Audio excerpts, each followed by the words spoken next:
Minute. Minute. Non. Papillon. Gentil papillon. Minute. Non. Papillon. Minute Papillon. Toutes les facettes de la connaissance humaine ne peuvent être abordées par une seule personne en une seule vie. À part peut-être moi, vu que je suis immortel. Je suis Duncan MacLeod, du clan MacLeod. J'habitais rue MacLeod, en face de l'école MacLeod, tu vois. C'est pour ça que l'essor de l'humanité repose sur ses experts et leur expertise précise dans des domaines de plus en plus pointus. Je dédie ma vie à la fusion nucléaire et je n'aurai de répit que lorsque tous les secrets de cette énergie seront dévoilés. Délaissant de fait d'autres domaines par obligation, notre temps de cerveau disponible ne nous permettant pas trop d'égarements. Sociabiliser, pas le temps. Les arts et les lettres, pas le temps. Les langues étrangères et les voyages, pas le temps, sauf si c'est pour rencontrer d'autres experts. Même me couper les cheveux, pas le temps. Non mais tu te serais pas chié dessus? Pas le temps. Les seules connaissances qui ont un intérêt à mes yeux sont celles dans mon domaine d'expertise qui me permettent d'aller plus loin et de laisser une trace. Ah bah ouais, en effet, tu risques de pas aller bien loin sans laisser de trace. Regarde, ça coule. Et ça coule de ton pantalon, c'est dégueulasse. Ah, et on est tous à notre faible niveau dans l'obligation de faire des choix. La lanterne de la connaissance, même tenue à bout de bras, ne peut éclairer qu'une partie de l'immensité à laquelle nous faisons face. Mais elle est là, ta lanterne. Moi j'ai un briquet, ça éclaire suffisamment pour allumer un bédo. Et d'ailleurs, il est où mon bédo? Putain, mais on voit rien. Délaisser malheureusement une obligation pour approfondir. Oh là là, pourtant Crocomo aime approfondir sans enlever la laisse. Il ne délaisse pas. Tout est en question de compromis, souvent fait inconsciemment. Après, c'est bien beau d'approfondir, mais faut pas trop délaisser non plus. Ah, moi j'ai pris l'avion pour venir sur ce plateau. C'est éreintant l'avion. Ah non, c'était un avion.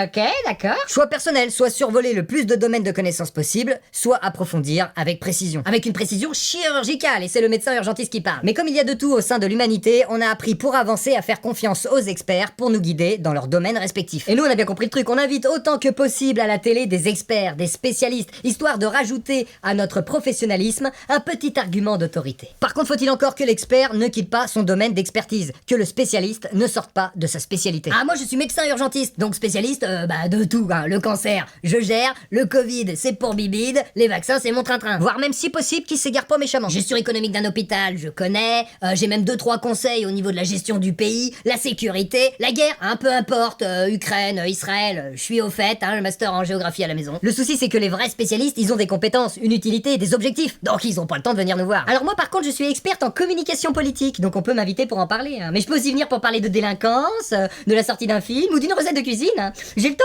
je bosse au CNRS. Le travers de l'expert est un travers humain. Penser que ses compétences hors normes dans un domaine précis s'étend à tous les autres. Ouais, c'est comme ma prof de français, ma gueule, là. Elle reste pas à sa place. Elle veut que je taffe les rimes, les synonymes avec antonyme. Je sais même pas qui c'est, antonyme, là. Oh, alors qu'elle sait même pas rappeler ses phrases, cette connasse. Mais ça n'arrive généralement que quand ils sont mis en avant, écoutés par le plus grand nombre, adulés, que leur ego se retrouve gonflé à bloc. Et une bonne illustration en est la Nobélite, aussi appelée la maladie du Nobel. Si j'ai un prix Nobel pour mes recherches sur la fusion nucléaire, je me permettrais peut-être de donner des conseils dans pas mal de domaines. Par exemple, comment rattraper un pantalon plein de merde avec un lavage à froid. La Nobélite, c'est quand un lauréat du prix Nobel, souvent porté sous les feux des projecteurs, se sent tout d'un coup habilité à s'exprimer sur des sujets extérieurs à ses domaines d'expertise. Mais pas besoin d'un prix Nobel dès que t'es diplômé d'une grande école ou de médecine, encore mieux. T'as passé des années à te faire gonfler le melon, à entendre que tu faisais partie de l'élite. Donc dès que tu peux ramener ta fraise, faut pas te gêner, même si t'es hors sol niveau réalité. Alors évidemment, donner son avis sur des sujets à propos desquels on n'a pas de compétences, ça arrive à tout le monde. Jean Robert.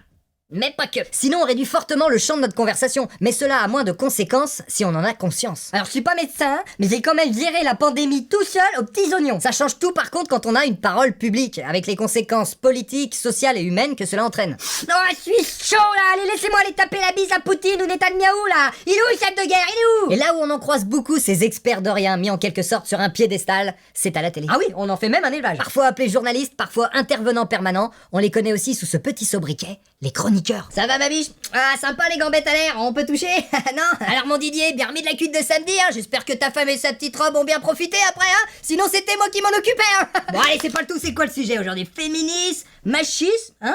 Et patriarcat. Ah c'est bon, je connais ça, j'ai la blouse. Allez, voilà le spécialiste. Avoir la parole et être écouté par un très grand nombre, souvent sans contradiction, ah ben ça booste la confiance, hein. Y a un paquet d'émissions qui pourraient s'appeler les grosses têtes. Ah mais c'est pour ça que tu m'as fait une tête énorme, enfoiré. C'est pas pour rien que pas mal de chroniqueurs professionnels ont décidé de mettre leur réponse à tout au service de la politique. Avec plus ou moins de succès, mais dans tous les cas, un ego gonflé à bloc. Mais c'est pas possible, y a pas de place à la taux. Alors que c'est pas un secret, être mis en position d'autorité ne fait pas forcément légitimité. Attends, reste là, c'est pas fini. Tout ce que je sais, c'est que je ne sais rien. L'effet de Dunning-Kruger nous dit que les incultes se surévaluent souvent et donc se permettent de dispenser la bonne parole sans même la posséder. L'humilité naît de l'apprentissage, chez ceux pourvus de curiosité et d'ouverture d'esprit. C'est peut-être pour ça que même chez les gens cultivés, lorsqu'ils ont influencés par leur sentiment de supériorité, stoppé toute écoute et tout apprentissage, on se retrouve avec une ribambelle d'omniscients autoproclamés, adeptes d'ultra-crépidarianisme. Alors je sais pas, mais peut-être que quand on connaît tout sur tout, qu'on fait tout parfaitement, que tout ce qu'on touche se transforme en or, c'est peut-être pas plus mal qu'on écoute personne et qu'on prenne toutes les décisions tout seul. Hors sujet! Ça fait longtemps qu'il n'y avait pas eu un nouveau Minute Papillon, alors si vous avez aimé, n'hésitez pas à partager, mettre un pouce, voire même pour les plus fous d'entre vous, me soutenir via Tipeee. A très vite.